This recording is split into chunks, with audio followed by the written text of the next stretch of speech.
na ngayon ay isa ng palaboy sa kalsada. Itinakwil siya ng kanyang pamilya dahil sa pagkalulong niya sa droga. Namumuhay siya sa kalsada at tumutugtog ng musika upang magkapera. Sa kalsada na rin siya natutulog at kung minsan ay kinakalkal niya ang basurahan para lang may makain. Wala ni isa man sa kanyang mga kamag-anak ang gustong tulungan siya. Minsan ay pumasok siya sa isang restaurant para bumili ng pagkain, ngunit hindi sapat ang kanyang pera para bayaran ito. Sa halip na ibigay sa kanya ang pagkain ay itinapon ito ng tindero sa hugasan. Labis itong pananghinaan ng loob ni James, kaya napilitan siyang umalis. Habang naglalakad ay napansin niya ang kaibigang si Buzz na pinasakay siya sa sasakyang hindi nito pag-aari. Hinikayat siya ni Buzz na gumamit muli ng droga. Sa simula ay tumanggi si James pero kalaunan ay bumigay rin siya at gumamit muli. Kinaumagahan ay dumating ang may-ari ng sasakyan at agad tumakas si Buzz.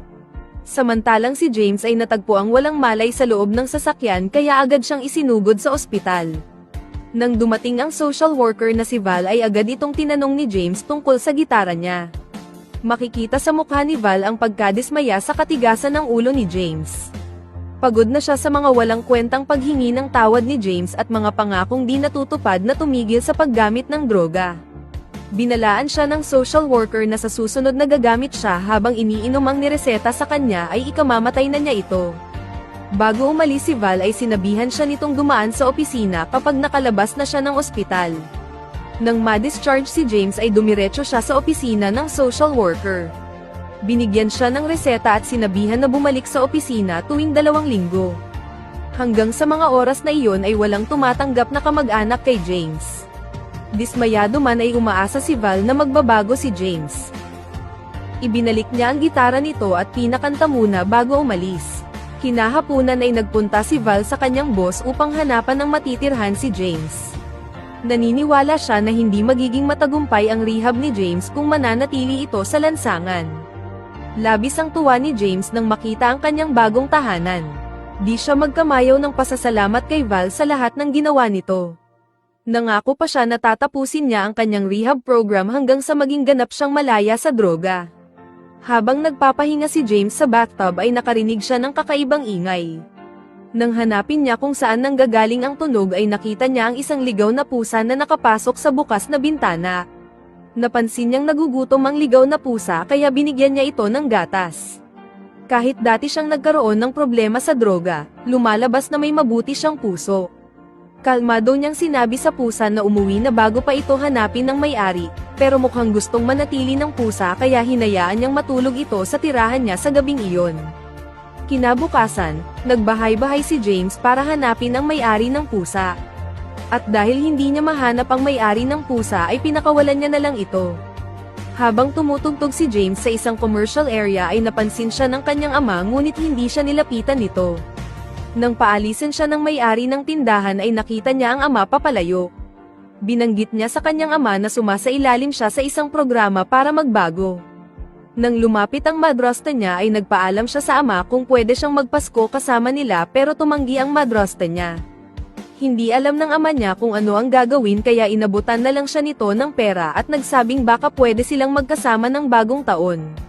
Pag-uwi ni James, nagulat siyang makitang muli ang pusa na nasa harapan ng kanyang tinitirhan. Labis siyang nag-alala nang makita na may sugat ito. Nang makita niya ang kapitbahay na si Betty ay tinanong niya kung kilala ba nito ang may-ari ng pusa. Sinabi ni James na may sugat ang pusa kaya binigyan ito ng first aid ni Betty na isang animal welfare volunteer. Nagpayo si Betty na dalhin ni James ang pusa sa veterinaryo upang may pagamot ito. Bago umalis ay pinangalanan ni Betty ang pusa na Bob. Nang makarating si James sa vet clinic ay kabado siya dahil mahaba ang pila at may meeting pa siya kay Val sa araw na iyon. Pero tiniis niya ito para kay Bob at nanatili sa pila.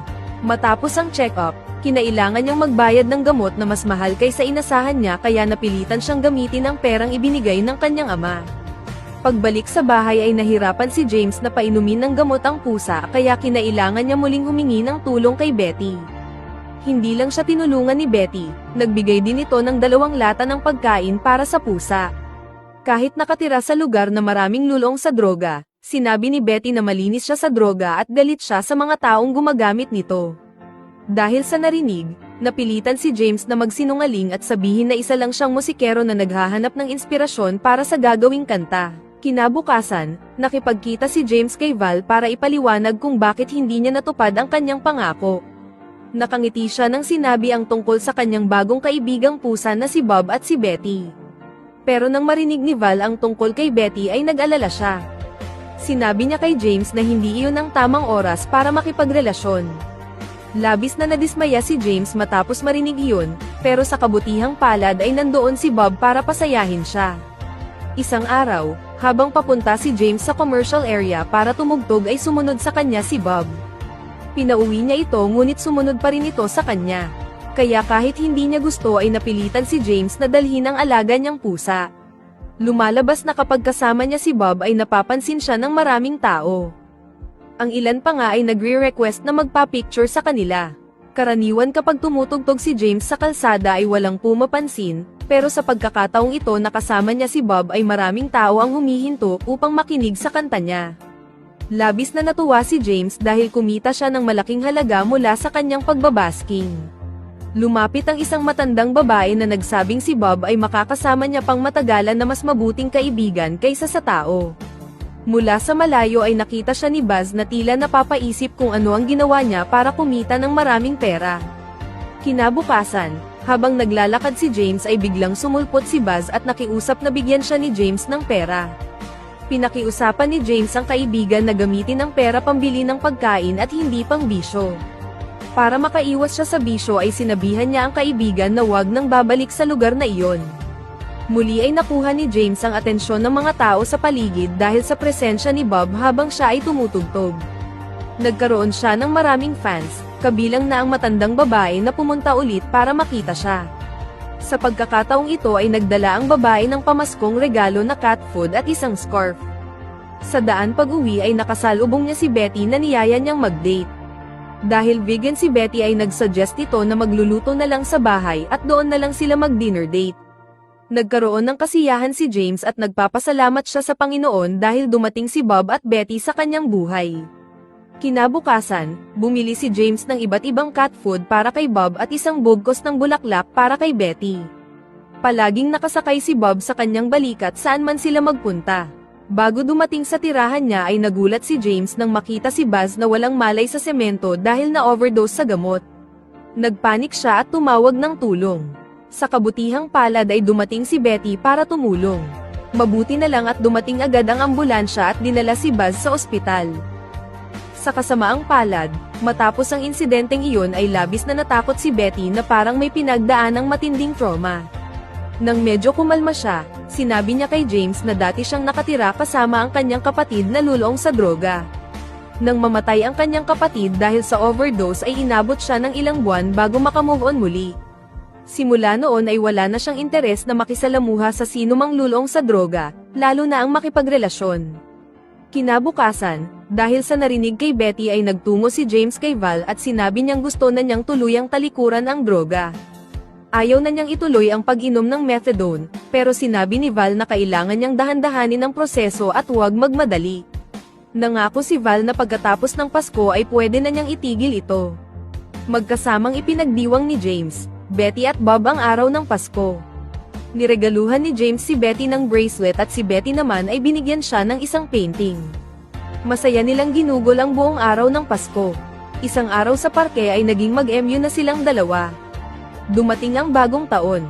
Nagdesisyon si James na pumasyal sa bahay ng kanyang ama. Medyo natatakot siya dahil iniisip niyang hindi magandang ideya iyon, at hindi siya nagkamali ng hinala. Pagdating niya sa bahay ay nagulat ang kanyang ama dahil hindi siya nagpasabi na papasyal siya. Hindi siya tanggap ng kanyang mga stepsister na tinawag siyang adik. Ilang saglit pa ay kumawala si Bob at nagdulot ng gulo sa loob ng bahay. Nabasag ang florera at natumba ang Christmas tree. Dahil sa nangyari ay nagalit ang madrasta niya at sinabihan siyang lumayas na. Kaya napilitan siyang umalis. Pinagpatuloy ni James ang buhay kasama si Bob na laging nakapasan sa balikat niya. Isang araw, habang tumutugtog si James sa kalsada ay may isang bastos na lalaki ang sadyang pinaihi ang kanyang aso sa bag ni James. Ikinagalit ito ni James at sinita ang lalaki. Ipinagtanggol siya ng ilang lalaki hanggang sa magkagulo at magdatingan ang mga pulis. Sa di inaasahan ay naaresto siya ng mga pulis. Sa kabutihang palad ay nailabas ni Val si James mula sa presinto.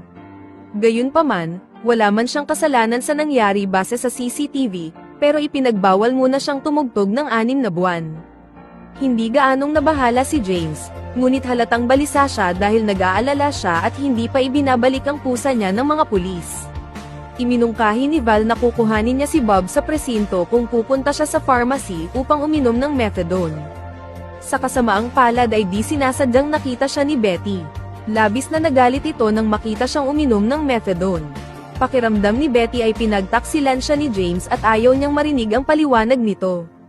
Ang kasiyahan ni James ay biglang nawala sa isang iglap.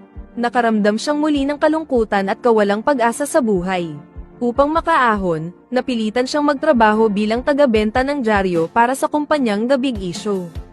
Bago magsimula ay nagbigay ng mga patakaran ang kanyang boss na kailangang sundin. Salamat ulit kay Bob, dahil naging madali kay James na magbenta ng kanyang mga dyaryo. Nakuha pa nila ang atensyon ng isang mamamahayag na humingi ng pahintulot upang i-feature sila sa isang artikulo. Dahil dito, nagkaroon ng inggit ang isa niyang katrabaho, lalo na nang may bumili ng dyaryo kay James sa kanyang lugar. Isinumbong siya ng katrabaho sa kanilang boss, kaya nasuspinde si James ng 1 buwan. Isang araw, nainis si James dahil naubusan na siya ng pera. Nairita siya kay Bob dahil hindi ito tumitigil sa pagniyaw kaya nasigawan niya ito. Sa huli, napagtanto ni James na sobra ang naging reaksyon niya.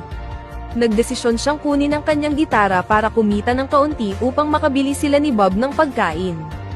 Sa kabila ng pagbabawal ng mga pulis, tumugtog siya sa ilang lugar. Ngunit nakita siya ni Betty at kinausap. Alam ni Betty na hindi na pwedeng magbusking si James dahil maaaring siyang maaresto. Labis siyang nag-aalala na tila pinapakita niyang may gusto siya kay James. Makalipas ang 1 buwan ay natapos ang suspensyon ni James at nakabalik siya sa pagbebenta ng dyaryo.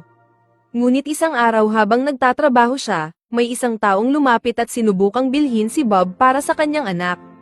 Tumanggi si James at nauwi ito sa malaking pagtatalo. Tumahal ang aso ng isang lalaki kaya natakot si Bob at tumakbo. Agad na tumakbo si James para habulin si Bob. Matapos maghanap sa lahat ng lugar, hindi niya natagpuan si Bob at nagsimula siyang makaramdam ng matinding lungkot at pag-aalala para sa kanyang kaibigan.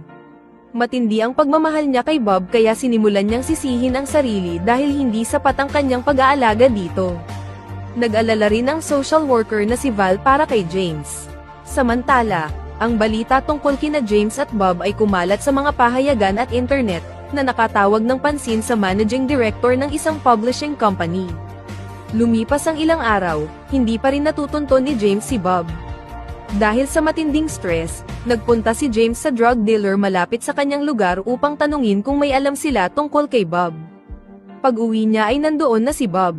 Lubos na nagpapasalamat si James at niyakap si Bob ng mahigpit. Hindi nagtagal, sa wakas ay binigyan na ni Val ng pahintulot si James na huminto sa pag-inom ng methadone sa loob ng 1 linggo. Ito na ang huling yugto ng kanyang rehabilitasyon.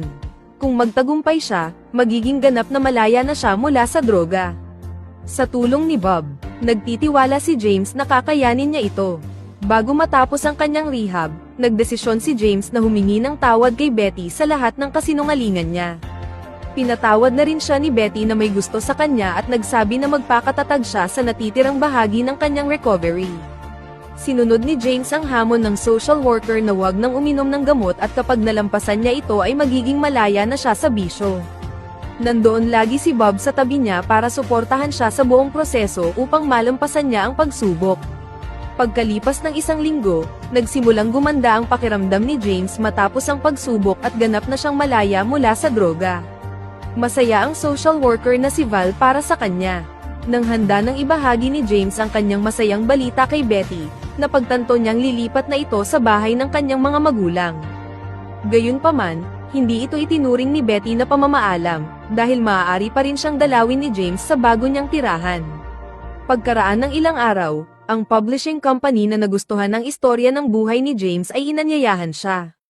Gusto nilang magsulat si James ng libro tungkol sa kwento ng kanyang buhay kasama si Bob. Pag-uwi ni James mula sa publishing company, sinadya niyang bumisita sa bahay ng kanyang ama. Masaya ang kanyang ama na malaman na ganap na siyang malaya mula sa droga. Humingi ng tawad si James sa kanyang ama dahil sa mga pagkukulang niya.